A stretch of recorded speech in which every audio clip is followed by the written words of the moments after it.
All right, first and foremost, I'm going to give all praise, honor, and glory to Yahweh, Bashem, Yahushua, Bashem, Kakodash. Double honors to the elders and apostles of Great Millstone who rule well and who is worthy to be counted for double honors. And peace and salutations to you brothers out there pushing the truth wholeheartedly and sincerely and for love of the gospel. It's the brother Gabari from Indiana camp. Come back to get one of the sit down to basically this is going to be a real quick just response video to an elder apostle Tahar. He had made a video dealing with the elder from Las Vegas. And the elder from Las Vegas, he had made a response video to one guy, basically going into to make a long story short, is he basically sees the things that we were been saying are coming to pass. All right, and I remember making a video like this a long time ago, back in 2020 actually, where I was saying that things aren't going to get easier; it's actually going to get worse. Now from 2020 onto now, things have actually gotten worse. Inflation is kicking everybody in the ass. Things are absolutely high. The cost of living is constantly going up. So from 2020, yeah, everything is back open and everything is back open to the public, and everything is not locked down, and the way things are back in 2020, but things are a lot more worse now. As far as inflation, the prices of food, gas, everything has went up. So people are like, once you start getting into people's pockets, once you start getting into their money, where they use their money for pleasure and certain things, it's gonna start affecting them. It's gonna start hurting. I think the cost of living shit 20 for a long time now, shit, $15 an hour is really feel like the real bare minimum. $15 an hour. I mean, yeah, legally, well, in Indiana, legally, yeah, $7 an hour is the minimum wage. But really, to be honest, that's like a fucking that's children's money. That's like a high school job. You make anything. Really, to be honest, you make anything less than 15. You just might as well just chalk that up to a part-time job. You're not even a part-time job, because if you do anything less than 15 and it's not a part-time, then what's the point of it? But but yeah, so $15 an hour is really feeling like the norm. All right, well, I didn't say the norm, but $15 an hour is really seeming like the minimum wage, man. We're now really well, but like I was going into, $15 an hour has been feeling like the minimum wage for a couple years now. But now it seems like $21 to $24 is the new minimum wage, because I was calculating, just everyday expenses. Sometimes I just do a calculation. How much if I make $20 an hour? How much if I make $22 an hour? How much if I make $25 an hour? And $25 an hour, you're really barely cutting it with that. With everything being so high, well, you have to pay for your rent, which you have to take money out for gas. You have to take money out for food. You have to take out money for your expenses, as far as like your cell phone bill, your internet bill, whatever personal bills that you have. And then you have on top of all that, whatever, if you have car insurance, you have a car note, all those bills that you accumulate, you're gonna pay anywhere between $2,000 to $3,000 a month. So really, to be honest, if you're not making probably 11, if you're not making like 21, anywhere between $21 or up, you're gonna struggle financially. And I'm not even throwing in kids expenses and your own pleasurable expensive things that you want to do, go out, have a drink or two, go out, go on a vacation or anything like that. So really, to be honest, it's like it's getting more into like a work. They're Esau's trying to eliminate that middle class.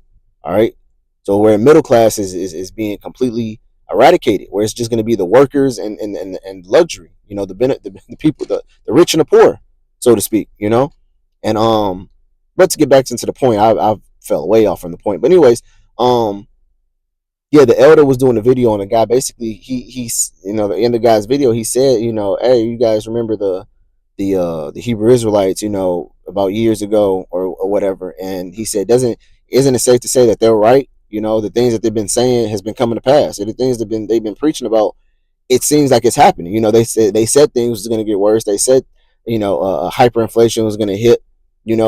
Everything they've been saying has been right so far. So he's starting to wake up into the realization that the things we've been saying is correct. All right. But the point I want to get on it is that the apostle Tahar made a point in saying that a lot of those camps that was from One West back in the early 2000s, like around 2008, 2009, 2010. You know, they're not they're you don't see a lot of them guys around no more. Apostle, he mentioned off a few camps that you see that's not GMS. Of course, GMS. Um, you got IUIC, you got ISUPK, you got what else? Yeah, he mentioned Wi-Fi, he mentioned Sakari, which are basically just stems from One West. But basically he said a lot of guys that stemmed off from One West, you don't see those guys anymore. And it just made me think of the scriptures, woe unto you that have lost patience. All right. Because one thing about this truth is you must have patience. Matter of fact, you must have patience of a saint. All right.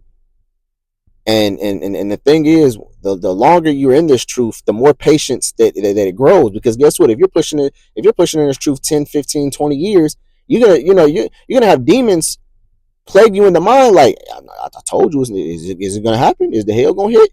You're gonna be in this truth. You're gonna be preaching this truth until you 60. You gonna see the apostles die off. You're gonna see your elders die off. You're gonna see all the men that you was looking up to. They all gonna die off thinking, believing what you believe. Now you gonna be like that? If you so you're gonna have demons plaguing your mind thinking that this thing ain't never gonna happen. Thinking that things are not gonna jump off, thinking that you're just gonna be sitting here preaching for the rest of your life. You're gonna have, especially the longer you go into the truth, so you're gonna have times and trials to test your patience. The thing about it is, are you gonna fall susceptible into those demons? Are you gonna be like, you know what, man, this thing taking too long, man, or this ain't, I ain't expect to be in it. I expected, to, be here maybe a couple years, maybe 5 years, and it to jump off, but I ain't expected to last this long, man, and lose patience and put down the plow. Or are you gonna endure?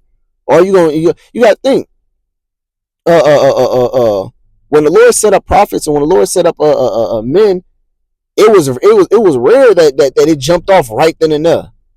It took a period of time. Matter of fact, in the book of Wisdom of Solomon, it had said through a process of time the Lord brought through the flood, man. All right. So a process is basically a system, a thing, a chain of events. The Lord's not going to bring you to this thing and then now let me say this: the Lord does say in the book of Matthews that there was some being brought in on the 11th hour and the 12th hour. So basically, men's going to be the elect is still going to be being brought in even at the final hour. Just like the thief when Yahushua got put up on the cross, and the thief, and the Lord said to Yahushua said to him, he said, "You will what did he say? Roughly paraphrase. I can't quote it verbatim, but he said, you will sit, you will sit next to me in the kingdom of God." Basically, he gave the guy salvation, because he repented right then and there when he seen Yahushua. The guy repented, right then and there, right before he got crucified. He repented, and the Lord, basically grant him salvation. So we you're gonna see men get it at the last hour, but at the same time, the men that was and as a matter of fact, there's actually a parable in the book of Matthew where it talks about men who came in on the first hour and the second hour, and then they're getting their reward all the way to the men that came in on the 11th hour and the 12th hour. And then the men that came in first, they shouldn't be begrudging, talking about like, oh, I think we should get more because we've been laboring harder, and these men, they just came in, and so it shows you that spirit is going to be upon you. Not saying the spirit of you gonna want to get more, but that spirit of toiling longer, is gonna be, you're gonna feel it. If you got a job, all right, and the job was for 12 hours.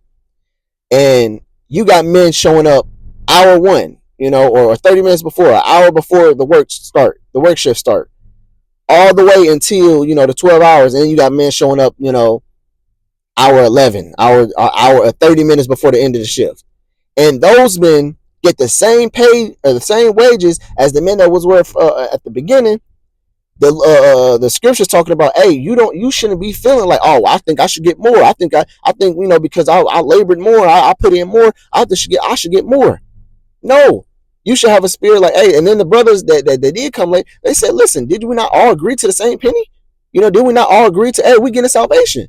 That should be the main excitement to everything. No matter how long you toured for, or how long you was in the truth for, hey, we all getting salvation. That's the grand scheme of things. All right.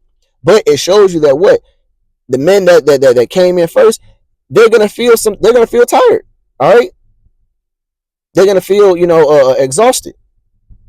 But that's all I really had, man. Lord, if this video was edifying. I mean, I didn't really want to ramble too long. Like I said, I was just waiting for my stepfather to pull up, and he's just not pulling up right now. So, Lord, hope this video was edifying. Until next time, shalom.